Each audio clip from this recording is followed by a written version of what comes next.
ओम श्रीमद् वाल्मीकि रामायण युद्धकांडम प्रथम सर्ग में श्री हनुमान जी की प्रशंसा करके श्री राम का उन्हें हृदय से लगाना और समुद्र को पार करने के लिए चिंतित होने का वर्णन है कि श्रुत्वा हनुमतो वाक्यम यथावदभिभाषितं रामः प्रीतिसमायुक्तो वाक्यमुत्तरमब्रवीत्। हनुमान जी के द्वारा यथावत रूप से कहे हुए इन वचनों को सुनकर भगवान श्री राम बड़े प्रसन्न हुए और इस प्रकार उत्तम वचन बोले कि कृतम हनुमता कार्यम सुमहद भुवि दुर्लभम मनुष्यापि यदत्तेन न शक्यम धरणी चले। हनुमान ने बड़ा भारी कार्य किया है। भूतल पर ऐसा कार्य होना कठिन है। इस भूमंडल में दूसरा कोई तो ऐसा कार्य करने की बात उन मन के द्वारा सोच भी नहीं सकता। नहीं तम परिपश्यामि यस्तरेत महोदधिम अन्यत्र गरुणादिवायु अन्यत्र च हनुमतः। गरुण वायु और हनुमान को छोड़कर दूसरे किसी को मैं ऐसा नहीं देखता जो महासागर को लांघ सके। देवदानव यक्षाणाम गंधर्वो रगरक्षसाम अप्रदृश्याम पुरीं लंकां रावणेन सुरक्षिताम प्रविष्टा सत्वमः श्रुत्वा जीवन को नाम निष्क्रमेत। देवता दानव यक्ष गंधर्व नाग और राक्षस इनमें से किसी के लिए भी जिस पर आक्रमण करना संभव है तथा जो रावण के द्वारा भली भांति सुरक्षित है उस लंकापुरी में अपने बल के भरोसे प्रवेश करके कौन वहां से जीवित निकल सकता है। ओ विषेत सुद्राधर्षां राक्षसैश्च सुरक्षितां यो वीर्यबल संपन्नो न समः स्याद् हनुमतः भृतकार्यं हनुमता सुग्रीवस्य कृतं महत् एवं विधाय स्वबलम सदृशम विक्रमस्य च। जो हनुमान के समान बल पराक्रम से संपन्न न हो ऐसा कौन पुरुष राक्षसों द्वारा सुरक्षित अत्यंत दुर्जय लंका में प्रवेश कर सकता है। हनुमान ने समुद्र लंघन अधिकारियों के द्वारा अपने पराक्रम के अनुरूप बल प्रकट करके एक सच्चे सेवक के योग सुग्रीव का बहुत बड़ा कार्य संपन्न किया है। यो हि वृत्यो नियुक्तः सन् भर्त्रा कर्मणि दुष्करे कुर्यात् तदनुरागेण तमाहु पुरुषोत्तमो। जो सेवक स्वामी के द्वारा किसी दुष्कर कार्य में नियुक्त होने पर उसे पूरा करके तदनुरूप दूसरे कार्य को भी संपन्न करता है वह सेवकों में उत्तम कहा गया है। यो नियुक्तः परम कार्यं न कुर्यान्नृपतेः प्रियं वृत्तियुक्तः समर्थश्च तमाहुर्मध्यमं नरम्।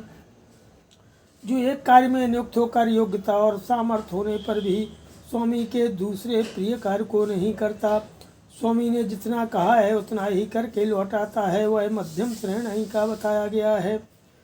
नियोक्तम मे कार्यम न कुर्याद् यः समाहिता भृत्यो युक्ता समर्थस्य तमाहु पुरुषाधमम्। जो सेवक के मालिक के किसी कार्य में नियुक्त होकर अपने में योग्यता और सामर्थ्य के होते हुए भी उसे सावधानी से पूरा नहीं करता वह अधम कोटि का कहा गया है। तन्नियोगे नियुक्तेन कृतं कृत्यं हनुमता न चात्मा लघुतां नीतः सुग्रीवश्चापि तोषितः अहं च रघुवंशश्च लक्ष्मणश्च महाबला वैदेह्या दर्शनेनाद्यो धर्मतः परिरक्षिता। हनुमान ने स्वामी के एक कार्य में नियुक्त होकर के उसके साथ ही दूसरे महत्वपूर्ण कार्यों को भी पूरा किया। अपने गौरव में भी कमी नहीं आने दी, अपने आप को दूसरों की दृष्टि में छोटा नहीं बनने दिया और सुग्रीव को भी पूर्णतः संतुष्ट कर दिया। जो है आज हनुमान ने विदेह नंदिनी सीता का पता लगा करके उन्हें अपनी आँखों देख करके धर्म के अनुसार मेरी समस्त रघुवंश की और महाबली लक्ष्मण की भी रक्षा की है। इदं तु मम दीनस्य मनो भूयः प्रकर्षति यदि हास्य प्रियाख्यातुर्न कुर्मी सदृशं प्रियम।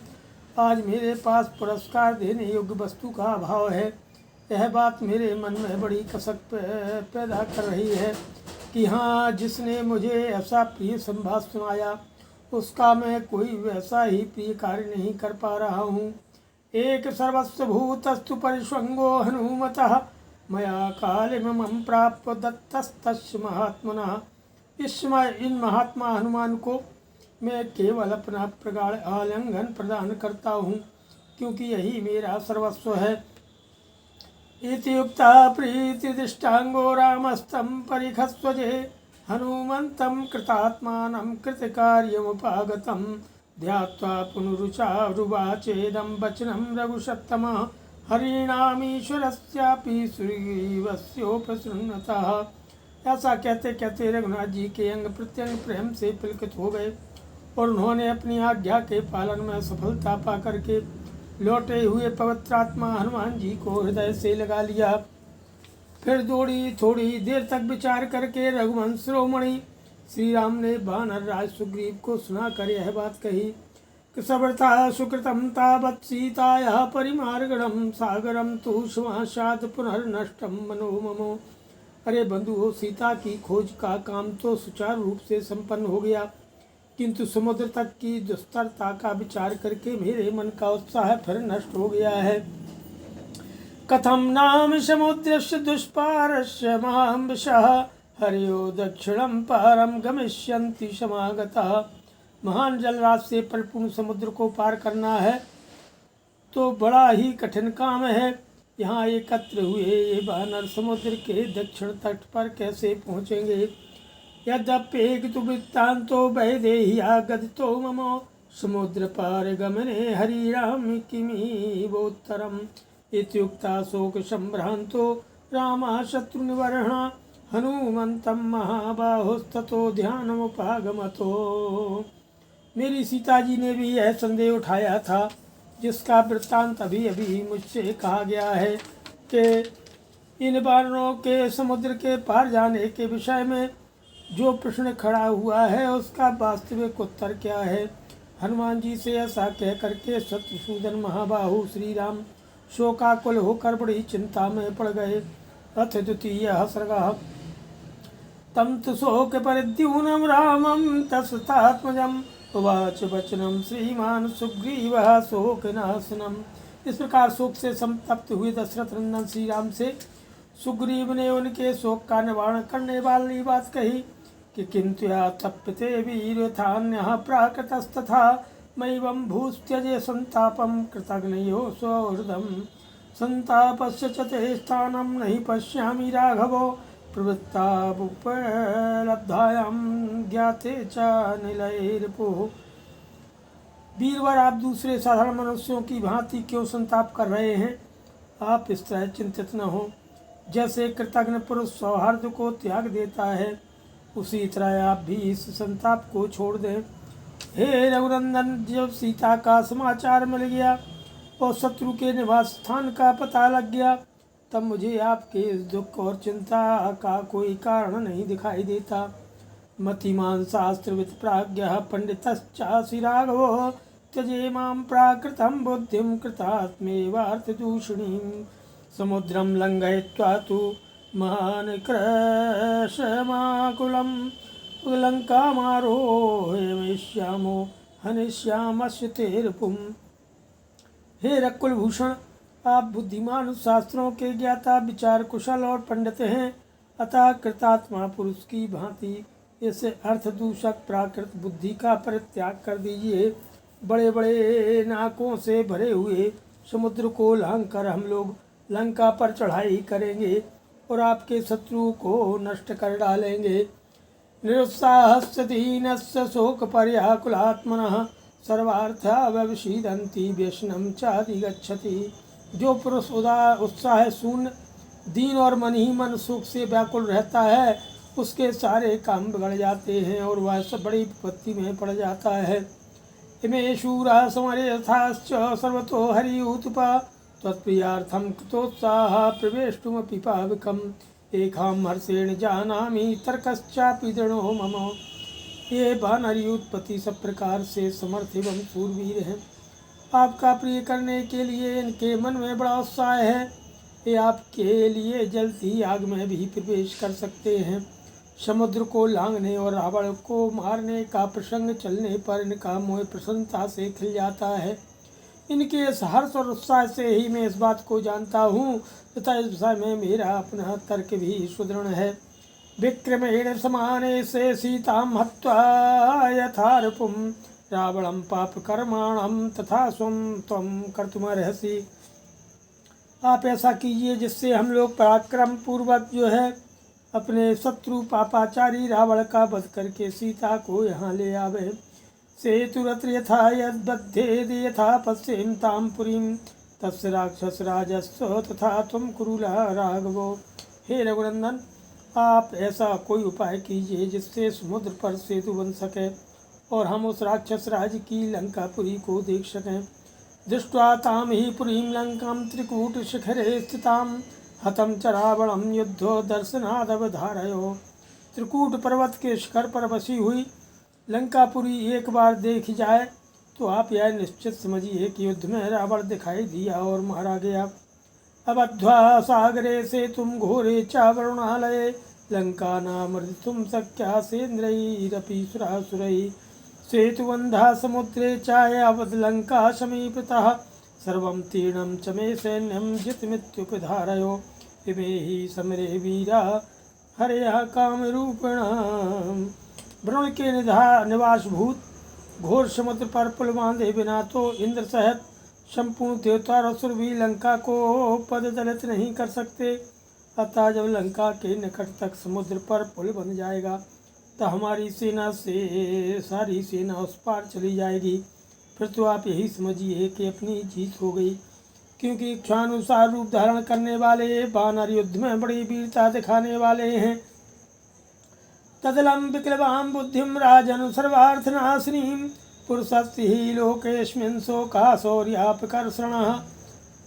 अतः राजन, आप इस व्याकुल बुद्धि का आश्रय न लें, बुद्धि की इस व्याकुलता को त्याग दें, क्योंकि यह समस्त कार्यों को बिगाड़ देने वाली है और शोक इस जगत में पुरुष के शौर्य को नष्ट कर देता है। यत्तु कार्यं मनुष्येण सौठीर्यमवलम्ब्यताम् तदलंकरणाय वो कर्तुर्भवति सत्वरम। मनुष्य को जिसका आश्रय लेना चाहिए उस शौर्य का ही वह अवलंबन करे, क्योंकि वह कर्ता को शीघ्र ही अलंकृत कर देता है, उसके अभीष्ट फल की सिद्धि करा देता है। अस्मन् काले महाप्राज्ञ सत्वमातिष्ठ तेजसा शूराणां हि मनुष्याणां तद्विधानां महात्मनां विनष्टे वा प्रणष्टे वा शोका सर्वार्थसानाशिनः। अतः महाप्राग श्री राम, आप इस समय तेज के साथ ही धैर्य का आश्रय लें। कोई वस्तु खो गई हो या नष्ट हो गई हो, उसके लिए आप जैसे सूरवीर महात्मा पुरुषों को शोक नहीं करना चाहिए, क्योंकि शोक सब कामों को बिगाड़ देता है। तत्त्वं बुद्धिमतां श्रेष्ठा सर्वशास्त्रार्थ को विदः मद्विधि सचिवैः सार्धमरिं जेतुं समर्हसि। आप बुद्धिमानों में श्रेष्ठ और संपूर्ण शास्त्रों के मर्मज्ञ हैं, अतः हम जैसे मंत्रियों एवं सहायकों के साथ रहकर अवश्य ही शत्रु पर विजय प्राप्त कर सकते हैं। नहीं पश्यामि हम कंचित त्रिशूलोकेषु राघवो गृहीत धनुषो यस्ते तिष्ठेदविमुखो रणे। हे रघुनंदन, मुझे तो तीनों लोकों में ऐसा कोई वीर नहीं दिखाई देता जो रणभूमि में धनुष लेकर खड़े हुए आपके सामने ठहर सके। वानरेषु समासक्तं न ते कार्यं विपत्स्यते अचिराद्रक्षसे सीतां तीर्त्वा सागरमक्षयम् तदलं शोकमालम्ब क्रोधमालम्ब भूपते निश्चेष्टा क्षत्रिया मंदा सर्वे चंडस्य बिभ्यति। वानरों पर जिसका भार रखा गया है, आपका वह कार्य बिगड़ने नहीं पावेगा। आप शीघ्र ही इस अक्षय समुद्र को पार करके सीता का दर्शन करेंगे। तदलम शोकमालम्ब क्रोधमालम्ब भूपते निश्चेष्टा क्षत्रिया मंदा सर्वे चंडस बिभ्यति। पृथ्वीनाथ, अपने हृदय में शोक को स्थान देना व्यर्थ है। इस समय तो आप शत्रुओं के प्रति क्रोध धारण कीजिए। जो क्षत्रिय क्रोध शून्य होते हैं उनसे कोई चेष्टा नहीं बन पाती, परंतु जो शत्रु के प्रति आवश्यक रोष से भरा होता है उससे सब डरते हैं। लंघनार्थं च घोरस्य समुद्रस्य नदीपते सास्माभिरेपेता सूक्ष्म बुद्धिर्विचारयो। लंघिते तत्र वै सैन्यै जितमित्यो निश्चिनु सर्वं तीर्णं च मे सैन्यं जितमित्यवधार्यताम्। इमे हि हरयः सूरः समरे कामरूपिणः तानरीन् विदमिष्यन्ति शिलापादः प्रवृष्टिभिः। नदियों के स्वामी, घोर समुद्र को पार करने के लिए क्या उपाय किया जाए, इस विषय में आप हमारे साथ बैठकर विचार कीजिए, क्योंकि आपकी बुद्धि बड़ी सूक्ष्म है। यदि हमारे सैनिक समुद्र को लांघ गए तो यही निश्चय रखिए कि अपनी जीत अवश्य होगी। सारी सेना का समुद्र के उस पार पहुंच जाना ही अपनी विजय समझिए। ये वानर संग्राम में बड़े शूरवीर हैं और इच्छानुसार रूप धारण कर सकते हैं। ये पत्थरों और पेड़ों की वर्षा करके ही उन शत्रुओं का संहार कर डालेंगे। कथंचित परिपश्यामि लंघितं ब्रवणालयं हतमृत्यो तम मन्ये युद्धे शत्रु निवारण किमुक्त्वा बहुधा चापि सर्वथा विजयी भवान निमित्तानि च पश्यामि मनो मे संप्रहस्यति। हे शत्रुसूदन श्री राम, यदि किसी प्रकार मैं इस वानर सेना को समुद्र के उस पार पहुंची देख सकूं तो मैं रावण को युद्ध में मरा हुआ ही समझता हूं। बहुत कहने से क्या लाभ, मेरा तो विश्वास है कि आप सर्वथा विजयी होंगे, क्योंकि मुझे ऐसे ही शकुन दिखाई देते हैं और मेरा हृदय भी हर्ष और उत्साह से भरा है। श्रीमद् रामायणे वाल्मीकि आदि काव्ये युद्धकांडे द्वितीय सर्गः। नमः।